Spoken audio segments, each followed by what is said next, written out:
If you're about to buy a 9mm in 2026, stop for a moment. Not because you're doing something wrong, but because I keep seeing the same mistake happen and it keeps costing people real money. What used to be safe advice isn't safe anymore. The market shifted, design shifted, support shifted, and a lot of buyers are still making decisions like it's 3 or 4 years ago. They walk into a shop confident, swipe the card, and only realize later that the gun they bought isn't aging the way they expected or isn't holding up at all. I bought into that cycle myself. I've carried guns I thought were locked-in choices, then quietly sold them when the problems showed up after the honeymoon phase. Not catastrophic failures, the kind that creep up once it's too late to undo the purchase. This isn't about hype or brands, it's about patterns I'm seeing repeat in 2026 with guns people still defend and dealers don't warn you about. Watch this before you buy another 9mm. It could save you from a mistake you don't see coming yet.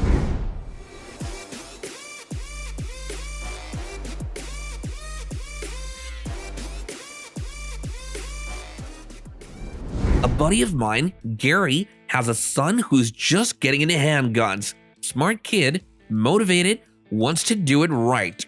The problem is, he watches too much TV and way too many YouTubers who only show the highlight reel. Everything looks fast, clean, and decisive. So in his head, starting small felt like wasting time. He saved up and bought a CZ Shadow 2 for himself. And to be fair, the first time he shot it, it looked incredible. Flat, smooth, easy to hit with, exactly what everyone online promised. He walked off the range convinced he skipped a whole level and made a serious choice that would carry him forward. That confidence, unfortunately, didn't last. The gun stayed in the case more than it came out. Too heavy to want to carry, too expensive to feel casual with. It was great on the line, but awkward everywhere else. Training stopped feeling natural and started feeling planned. You could see the pause before he picked it up. Not anger, not regret, just doubt. He didn't buy a bad gun, he bought the wrong first gun. Amazing shooter, but terrible place to start, especially if you're planning to live with it into the next year. The Ruger Max 9 is easy to carry, slim, light, disappears on the body. It feels like the responsible choice when you just want something that won't get in the way. On a calm range day, nothing feels off. You shoot slow, you feel in control, you leave thinking the decision's settled. The gun does what it's supposed to do and asks almost nothing from you. That's how confidence creeps in. I didn't notice anything at first either, not because it failed, but because it didn't. It ran clean enough to let small mistakes slide.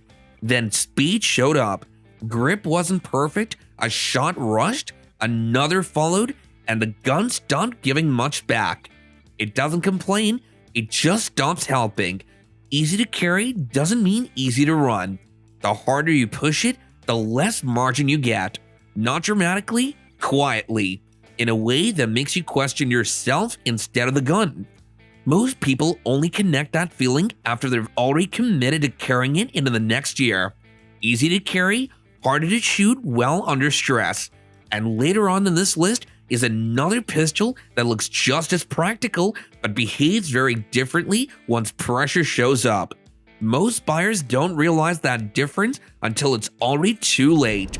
People argue about the SIG P320 more than they shoot it, usually loudly. Headlines, lawsuits, clips passed around like proof. I hear it every time it comes up. You still carry that? You're crazy. You gonna sell it now? I've carried mine through all of that. Years, holster wear, thousands of rounds. Mine never flinched. No weird drums, no phantom shots. Just the same blunt recoil and the same result every time I press the trigger. That doesn't erase the noise, it just refuses to line up with it. And that's where this gets uncomfortable, because now you're not choosing a gun, you're choosing what you trust. Experience or headlines, what you've seen yourself, or what keeps showing up on your phone. People don't like that choice. It's easier to sell something than to sit with the contradiction. I've watched guys dump these without ever firing them again. Not because theirs failed, but because the conversation got too loud. Others kept caring, said nothing, and stopped engaging altogether. That split doesn't go away in 2026, you just carry it forward. I know what mine has done, I also know what people say. Most buyers can't hold both of those at the same time. I was in a small gun shop outside Abilene. Quiet place, no rush. I've known the owner since my early 20s. Two guys walked in already arguing. One of them needed a carry gun, every day for safety.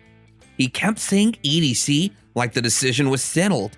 They handed a few pistols, talked back and forth, and then he picked up a Canik TP9 SFX rival. The trigger ended the conversation.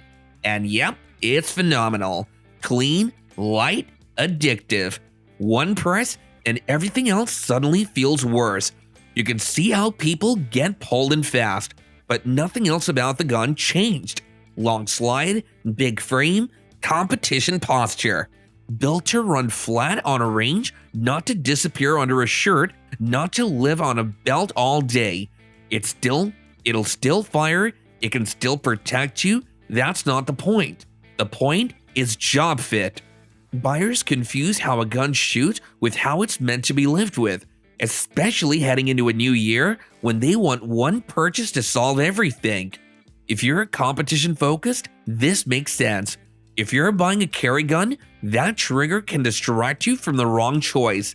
And coming up next is another pistol people buy for the same reason, except the consequences show up faster. The Walther PPQ still has one of the best triggers ever put on a striker gun. That part hasn't changed. You press it, and even newer pistols feel a step behind. But you're not buying this years ago. You're buying it right now and carrying it into 2026. Here's when the problem starts coming. The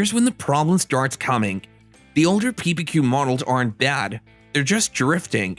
Variants quietly discontinued, support thinning out, less attention, not more. Nothing dramatic, just fewer options when you actually need something. Plates take longer, parts aren't always there, small issues turn into waiting games. Nothing's broken, it's just harder than it should be. That matters when this isn't a range toy, it's something you plan to live with. A year from now, you're still dealing with the same ecosystem. It won't grow, it won't get easier. You'll be adapting while everything else moves on. That's why I won't recommend it, not because it's unsafe, not because it shoots poorly. Walther didn't stop making good guns, they just moved on. And the PDP is where the support went. Timing matters, and this one's pointed the wrong direction. I carried the single stack shield longer than I enjoyed shooting it. It's easy to carry, and that's why it works at first. Thin, light, and out of the way. You strap it on and forget it's even there. For a while, that feels like a win. But then range time stretches out. Not one magazine, not 2, 10, or 15, and the gun starts pushing back. Grip wears thin, recoil stacks.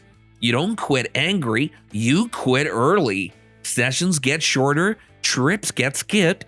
You start telling yourself you'll train next time. Nothing's broken, and this right here is the problem.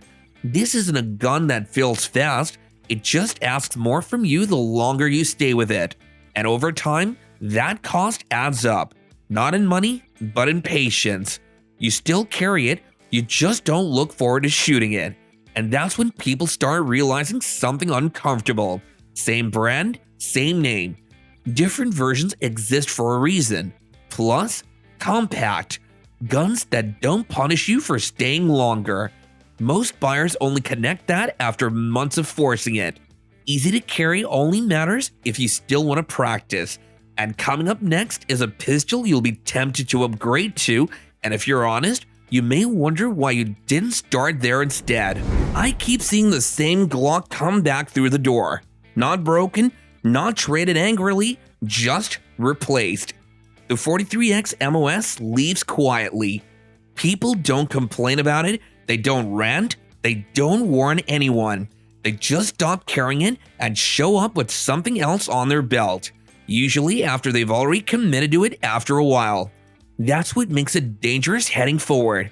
When you first buy it, it feels finished, slim enough, light enough, familiar enough. You think you've solved the carry problem and you can move on. And for a stretch, that does seem to be the case, but then your shooting eventually changes. Not worse, more confident, faster, less cautious. You stop counting rounds until you catch yourself doing it again. Not in a panic, just enough to notice, and once that thought shows up, it doesn't leave.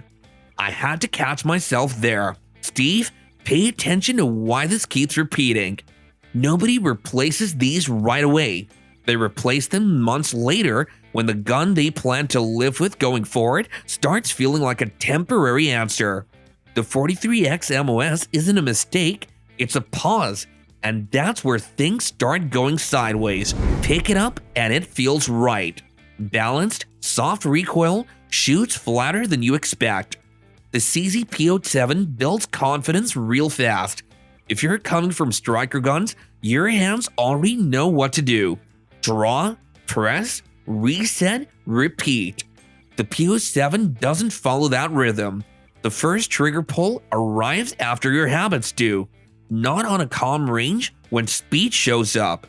Grip stays the same, draw stays the same, but timing doesn't. The gun asks for discipline at the exact moment most people rely on muscle memory, and muscle memory doesn't negotiate. Some shooters adapt. They slow down, they retrain the first shot until it's automatic. For them, the P07 runs beautifully. Others don't notice the gap right away. The hesitation comes later. A rushed press, a heavier pull than expected. Nothing breaks, but something slips. Heading into the new year, this isn't a casual switch. You're committing to rebuilding how the first shot works, or you're carrying a mismatch forward. The P07 rewards effort, it just punishes assumptions. And the next gun on this list removes this exact friction, then challenges you somewhere else entirely. A few months back, my neighbor's daughter was looking for a handgun, not something flashy. She kept saying the same word over and over, reliable. That was the whole requirement. So she ended up with a Beretta APX A1 full size. You can see how it happens. The branding looks serious, the ads look confident, the gun gives off this "don't worry, I've got it handled" energy, and to be fair, it does. It runs, it feeds, it doesn't complain, and neither does the shooter, at first at least. But this isn't a short-term decision. This is something you're carrying into 2026, and that's when the small things start to matter. The grip never quite relaxes in your hand. The slide always feels heavier than you expect. Not bad, just present, always reminding you that it's still there. The funny part is, nothing ever failed. It stayed reliable the entire time. It just didn't stay inviting. Fewer trips, less practice. Eventually, it stopped being the one she reached for. That's how a lot of these move on. Quietly, no frustration, no complaints. It runs, it just doesn't always fit. I like the Hellcat Pro, and not because it's cool. I like it because of what it carries. Slim gun, serious capacity. On paper, that matters. Capacity buys margin, and margin calms people down. That's the part that sneaks up on new shooters. This gun moves fast.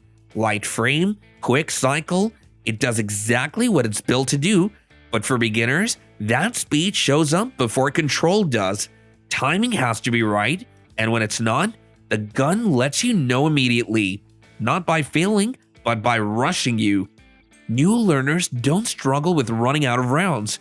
They struggle with keeping shots where they want them when things speed up. And this pistol assumes you're willing to train past that early discomfort. If you are, it rewards you. If you're not, it keeps pushing back. That matters if this is what you plan to carry heading into 2026. You either grow into it or you quietly stop enjoying range time and call it good enough. Great capacity demands respect. And sitting in at number 3 is a pistol that gives you confidence without rushing you, and once people feel that difference, it's hard to unfeel it. I know that's not a word, but just roll with it. I've owned the Staccato XC for a long time now. None of this is secondhand. Nobody buys this wondering if it performs. It's flat, fast, and surgical. Every press feels deliberate, exactly what you paid for. Then you start living with it. The spending doesn't stop at the gun. The first range trip opens the door to everything else. Magazine costs more than expected, gear options narrow, small decisions suddenly matter more than they used to. This stops feeling like a pistol you own and starts feeling like something you manage. Maintenance shows up the same way. Tight tolerances don't forgive neglect. Miss a step and the gun lets you know. Take care of it and it rewards you. Ignore it and it reminds you who's in charge. None of that makes it bad, it just makes it different. Where people get caught is expecting striker simplicity wrapped in elite performance. That assumption holds for a while until it doesn't. Heading into 2026, this isn't a one-purchase gun. It's a commitment of money, time, and attention. Elite performance is real, but so is the cost of keeping it that way. And next is a gun that costs far less, but surprises buyers in a way they don't see coming at all. The Taurus G3C makes sense the moment you look at the price. Affordable, available, easy to justify. That's why so many people start here. It feels like a smart, low-risk decision. Time is where it gets interesting. The gun runs and shoots. Nothing dramatic ever goes wrong, and yet, confidence never fully settles in. Not because it failed, but because it never completely disappears from your thoughts. Little checks start creeping in. Small hesitations you didn't plan for. It still works, but it keeps reminding you that you're trusting it. That's the part most buyers don't expect. Living with it longer reveals another side of value. Moving on isn't easy, resale is soft, and trades don't excite anyone. What felt like saving money up front feels harder to justify on the back end. Cheap going in doesn't always feel cheap going out. That matters if this is the gun you're carrying forward into 2026. You're not justifying affordability, you're choosing how settled you want to feel day after day. It works, but it just never lets you forget what you paid for. Nothing about this choice feels risky, and that's why it slips through easily. Everything works the way it's supposed to. Every session feels familiar. Same recoil, same rhythm, same result. You never have to think about it, and you never have to fight it. For a lot of buyers, that's the appeal. Comfort settles in fast. Over time, that comfort turns into distance. Training doesn't feel intentional anymore, it feels routine. Carry becomes automatic, not deliberate. You don't hate shooting it, but you don't love it either. It doesn't challenge you, and it doesn't pull you forward. That matters when this is the gun you're planning to live with into 2026. Long-term ownership isn't just about trust, it's about whether something keeps your attention once the novelty is gone. And this is where many owners drift, not because anything failed, but because nothing ever demanded more.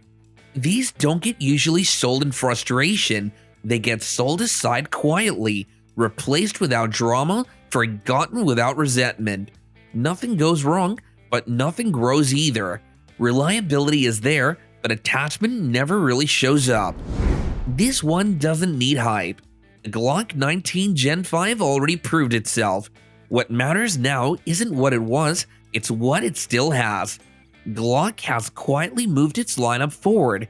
Many Gen 4 and Gen 5 variants are no longer in production, and the company's attention is clearly on what comes next. That shift alone changes the decision more than most buyers realize, because once a platform stops being current, ownership feels different.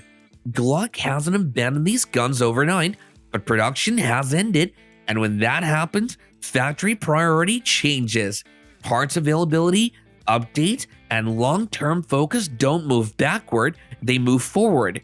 So who should keep or buy a Gen 5? Existing owners with spare parts, magazines, and deep familiarity. If you already live in that ecosystem, holding makes sense. Who should buy the newer V series? Anyone buying forward? Anyone who wants current support, long-term compatibility, and fewer unknowns heading into 2026. Selling versus holding isn't urgent, but it is directional. Same name, different features. And that's where this list ends. Not with a favorite, but with a decision you actually have to think about. None of this is about chasing the newest thing or trashing what people already own. It's about recognizing patterns before they cost you money. The same buying habits keep repeating, and the regret usually shows up after the return window's gone. If this video made you pause even once, that's the point. A 9mm isn't an impulse buy, it's something you're gonna live with, train with, and rely on. Rushing that decision rarely ends well. And I'm not here to tell you what to like, I'm here to help you avoid the mistakes I've already watched play out and made myself. So take your time, rewatch what matters, and when you do decide to buy, make sure it's a choice you won't second guess a year from now. I'll keep calling stuff out as it changes. This is Steve, and I'll see you in the next one.